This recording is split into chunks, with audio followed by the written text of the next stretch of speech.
What has Kanye West taught me about the far right, or the right in general, and politics? Well, as many of you probably have seen, there's this very viral clip of Kanye West going around talking about how he loves Hitler and he loves the Nazis. And it is some very disturbing content to witness.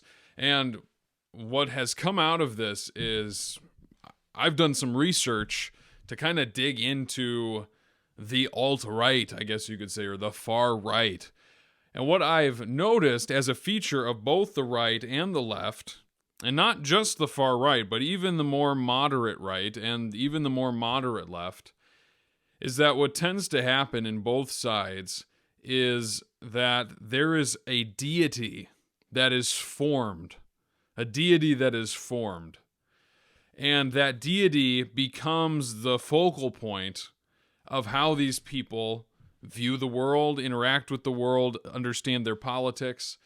And for the left, it's the radical LGBTQ plus agenda, along with the transgenderism agenda. And with the far right, it's the nation itself, this nationalism, this very deep-rooted nationalism. And what's concerning about both sides is both have elevated these things to a point of being godlike and have taken these ideologies and used them to basically alienate groups of people.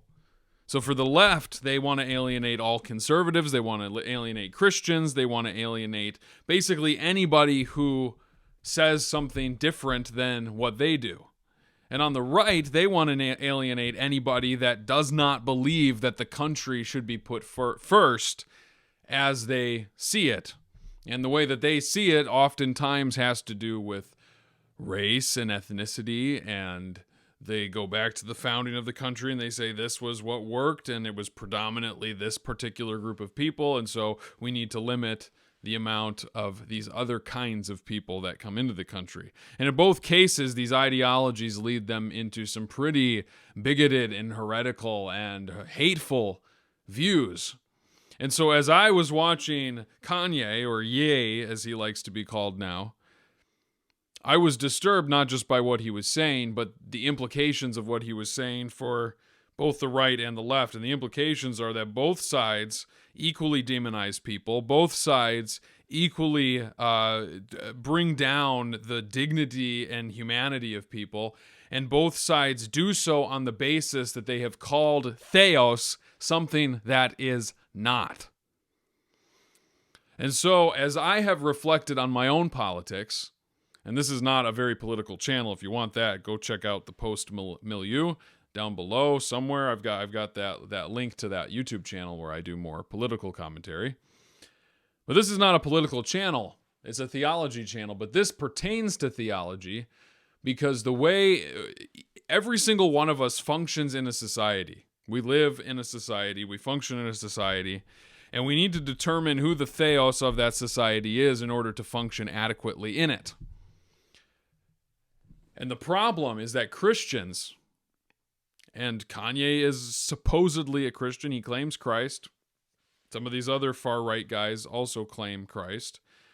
But they really don't claim Christ because they are obsessed with a different theos. And I think for Kanye, it's become his money, his fame, the things that he can achieve. And for a lot of others, like I said, it's this nationalism.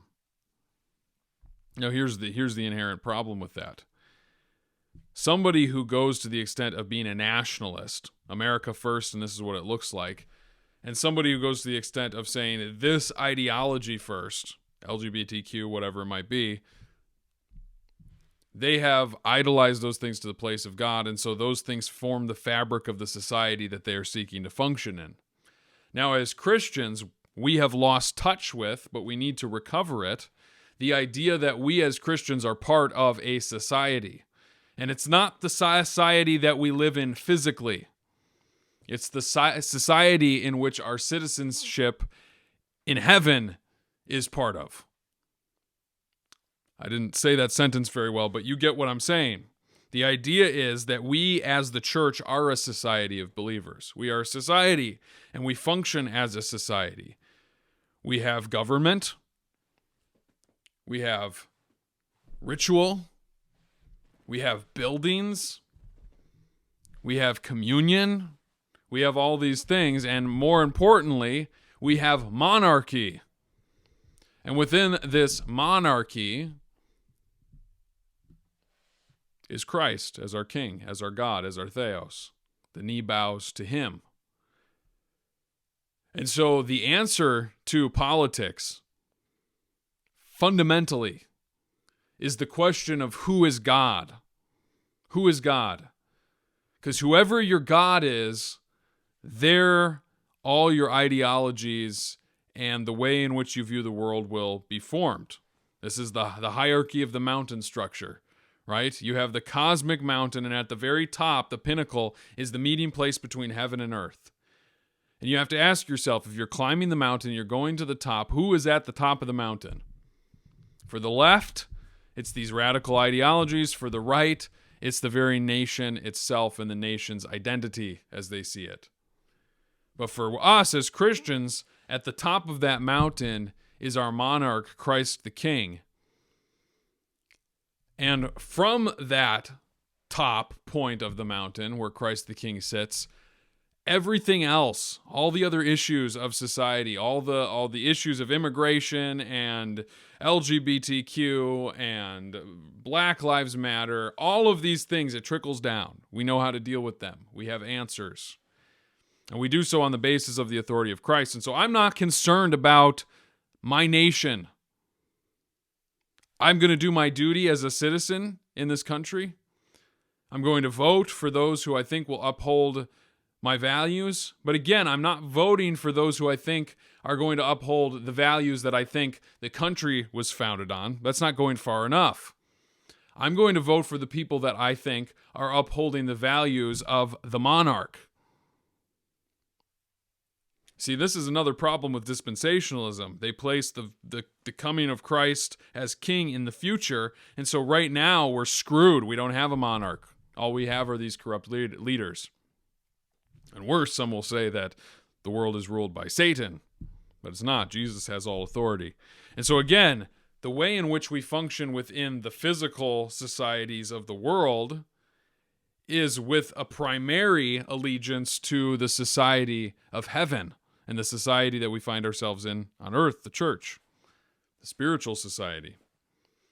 And when we recognize that our allegiance and our identity and our theos is there, then we can engage within the societies of the world with a recognition of the monarchy of the entire world, the head of the world. And this is not to say that the world is going to look like a theocracy in the same way that Israel is a theocracy, but it is to say that the whole world has been called to repent, believe, be baptized, and to submit to their monarch. And so that's what we're calling people to do.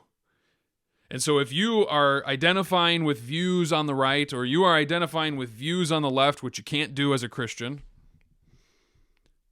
then you need to recognize that whatever the views that you hold need to address the question, who is Theos of this view? And if it's not Christ, our monarch, then it's something else, and that something else at the top of the mountain is going to fall downstream everything else. So your everything else is going to be messed up depending upon who your Theos at the top of the mountain is. And so I'm making this video because as I've reflected on the right and the left, I have recognized I am not right, I am not left. I'm conservative, but I'm a biblical conservative. Maybe that's the best way to say it. I'm a biblical conservative. And that alienates me from both the right, and it also alienates me from the left. And I'm comfortable with that because my goal is not to serve an ideology that's found on the left as my Theos, nor is my goal to serve an ideology on the right that's my Theos. My goal is to serve my monarch and to do that well in this society. to do that well in the society that I am in. And so at the end of the day, no one can question King Jesus. And I will only ever submit and bow the knee to King Jesus. And so if there's any views that are being pushed from either side that posit a different theos, I know where I will be siding. I know that there are probably many of you that are deeply involved in politics and care about it quite a bit. It's good. It's good to care about these things. But we need to ask the question very seriously, who is the theos of this idea? Who is the theos of this movement? Who is the theos of this entire group of people? And if the answer is not Christ, then you need to tread with caution. Appreciate you watching this video. I hope it's helpful. Please go in the link below, become a local supporter. It's free to join, and it really benefits me. And again, if you like this kind of content, you want to see more videos like this, you need to become a paid supporter on Locals. $5 a month, that's all it costs. It's like a cup of coffee from Starbucks every single month. Not a big drop in the bucket to most people. It would really benefit me and help me out a lot. It would help me to keep doing this so I don't have to go out and take on another job, because if I do that, then things here will slow down quite a bit, and I don't want to have to do that. So I'd appreciate your support, and yeah, God bless you all, and we'll talk Friday.